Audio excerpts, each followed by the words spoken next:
c'est le président du groupe, c'est à lui qu'il faut parler.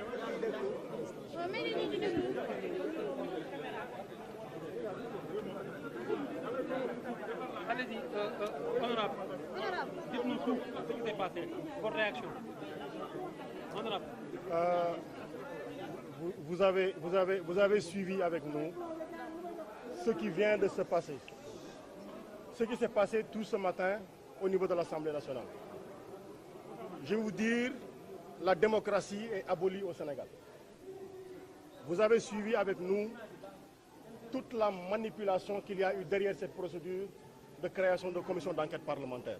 Il y a une complicité entre des groupes parlementaires pour vouloir reporter les élections. Et ils ont dû développer un lexique de vocabulaire pour nous parler de dérogation, pour nous parler de suspension ou d'annulation. Il ne s'agit rien d'autre que d'un prolongement du mandat du président de la République au-delà du terme qui est prévu par la Constitution. Il a prêté serment d'être le serviteur absolu de la nation.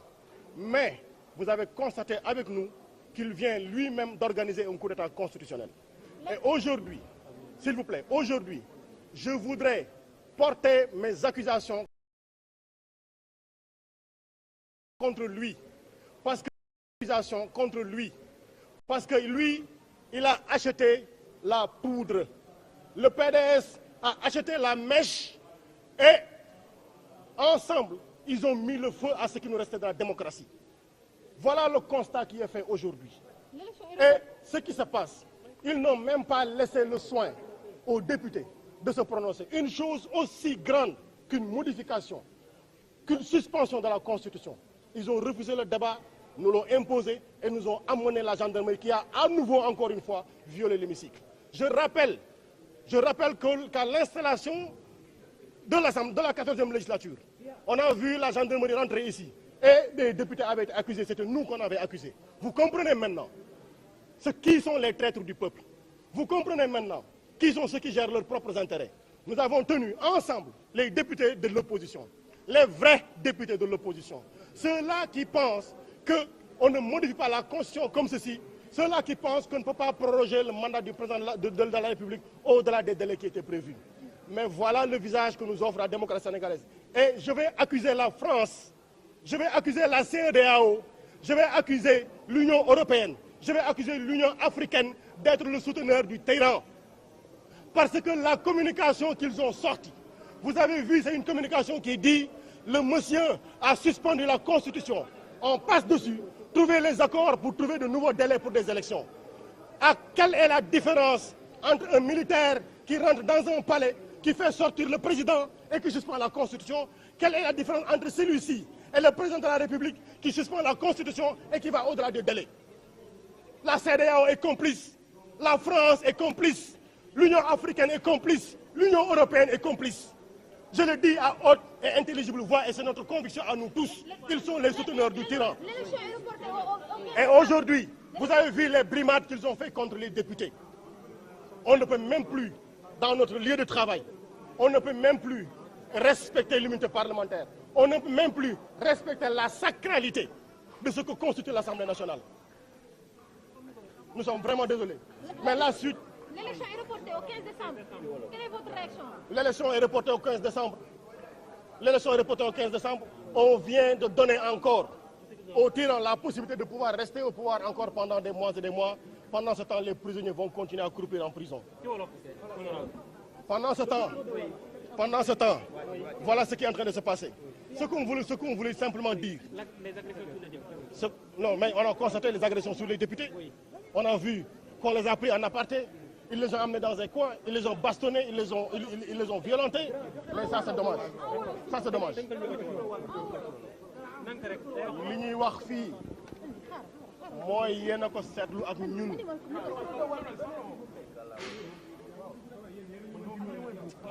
mani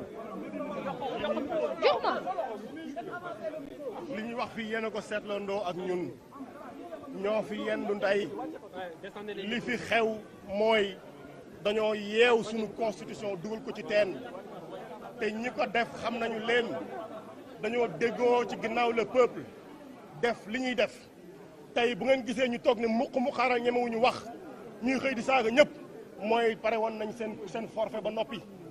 li may wax nag mooy seetlu nañu tey coup d'état moo fi am ndax constitution di ndey charte réew mi bi nga xam ne bii moo fixé le délai de mandat du président de la république toxal nañ ko joxaat ko yeneen app toxal nañ ko joxaat nañ ko yeneen délai lii mooy nekk li xew ci assemblée nationale bi yéen a ko seetloondoo ak ñun ma wax ko les députés de l'opposition ceux-là qui veulent défendre la constitution se sont réunis ensemble pour défendre li ñu dese woon ci constitution pour xeex li nga xam ne bii mooy nday charte réew mi mais gis nañu ña taxawee côté bële jël nañu constitution xotti nañ ko taal nañ ko sànni nañ ko waaye nañ jàpp ni sénégalais yi nelawuñu gis nañu seen ñi nga xam ne ñoo leen wor gis nañ ñi nga xam ne bii ñooy dox seen intérêt bopp di violer la constitution gis nañ ñi nga xam ne ñoo ko toxal may wax ni lan moo wutale soldat bi nga xamante ni bii dafa sol tenue jël ngànnaay dugg ci palais génn président toxal constitution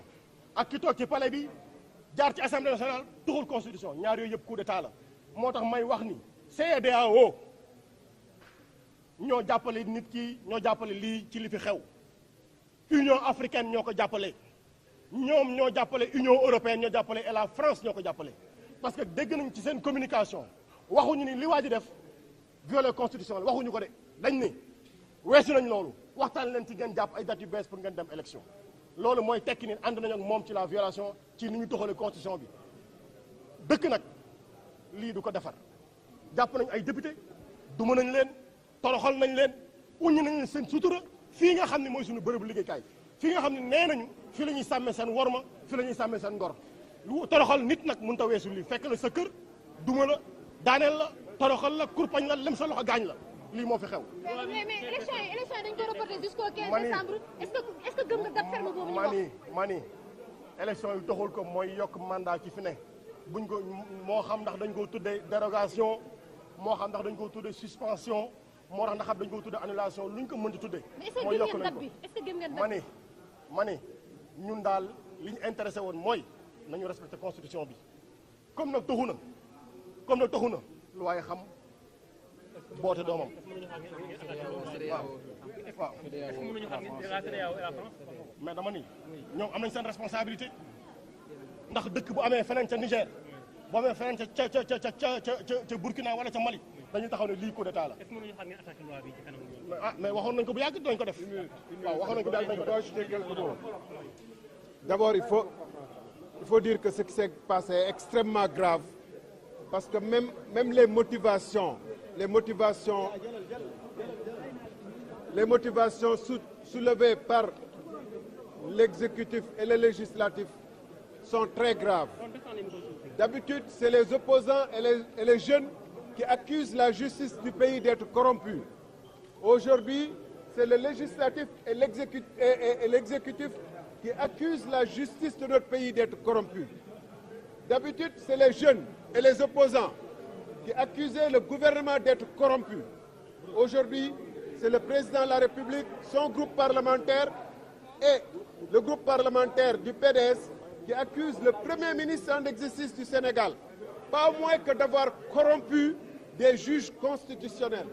Et c'est sur ces bases-là qu'ils ont organisé leur semblant de coup d'État constitutionnel. Je voudrais dire aussi que le 2 avril, quel que soit ce qu'ils ont décidé, puisque l'article 103 de la Constitution dit que la durée du mandat du président ne peut faire l'objet de modification. Le 2 avril, comme Macky Sall lui-même l'avait dit à plusieurs reprises, son mandat prend fin. Ce qui est déplorable, effectivement, c'est que la CEDEAO aurait dû condamner d'abord. C'est que l'Union européenne aurait dû condamner au lieu de constater. Et on le voit bien, que les enfants de la France, comme ceux qui sont au Tchad, au Gabon ou au Sénégal, peuvent faire des coups d'État de toutes sortes, ils sont soutenus. Mais quand il s'agit d'autres pays, ils font l'objet de sanctions extrêmement sévères. ma tënk ko ci wolof rapidement ni tey li xew dafa doy waar dañu gën a nërmeel les institutions de la république est à terre maanaam réew mi dafa nërmeelu ba jeex ndax naka jekk dafa am ñu doon jiiñ justice bi ni dañu corrompu ñu leen di yóbbu ci yoon waaye tey assemblée nationale ak gouvernement bi ak président ci rapport bu ñu teg ñoom ñoo jiiñ justice bi ni dañ leen corrompre dañ leen ger dama ne d'habitude ay xale ay opposants ñeneen ñoo doon ni gouvernement bi dafa corrompu bii yoon ci texte bu ñu yónni président de la république validé ko parlement di bind ko ci rapport ci boppam nee nañu premier ministre Amadou Ba moom mooy corrompre ay juge loolu lu doy waar la bu fekkee ni amatuñu lu leen dese ci ay pexe lu muy tuumaal justice réew mi ak gouvernement réew mi dara desetul ci réew mi parce que bu boobaa nit ñëpp doon wax te gis ko ci rapport Covid bi gis ko ci li fi xew gis ko ci alal ju bëri ju ñuy am ñoom dañuy gën a fësal ni effectivement guerre gi daf lu doy waar la ci Sénégal comme ñoom ci seen bopp ñoo koy reconnaître. Honorable, est-ce que gëm nga tey date bi ñu avancé ci pour élection yi pour le 15 décembre. Je ne crois pas. Je vais finir par lancer un message aux Sénégalais. Abba Mbaye, Taxawu Sénégal. Le président que vous avez en face, vous avez dit qu'il allait réduire son mandat de 2 ans. Il ne l'a pas fait. Il a fait un référendum en vous disant qu'on ne peut plus toucher à la Constitution. Vous avez vu qu'aujourd'hui, il a touché à la Constitution. Sénégalais, Sénégalaises, il n'y a plus rien à attendre de ce régime-là. Il n'y a plus rien à attendre de ce président-là. Quand ils nous ont donné le texte, ils nous ont dit que les élections allaient avoir lieu au mois d'août, le 25 août. Les gendarmes nous ont évacués de la salle pour pouvoir faire passer l'amendement. Maintenant, les élections ne sont plus pour le 25 août, ils sont pour le 15 décembre. Donc, on est parti pour 1 an indu au président Macky Sall. Nous lançons, on appelle un peuple. Le moment est venu de montrer que nous sommes un grand peuple. Le moment est venu de montrer que nous sommes des démocrates. Le moment est venu de montrer que notre souveraineté, elle nous appartient. Et ce moment-là ne peut pas être plus grand. Ce qui s'est passé aujourd'hui était la dernière digue de protection de notre démocratie. Pour la première fois, on se permet de décaler des élections présidentielles juste parce que le président est en mauvaise posture. Aujourd'hui, lorsqu'on a arrêté Karim Wade en 2012, on nous a dit que c'est la tête d'un bien mal acquis. C'est une demande des Sénégalais. Quand on a attaqué Khalifa Sall, on nous a dit que c'est une affaire de caisse d'avance. Quand on a attaqué Ousmane Sonko, on nous a dit que c'était un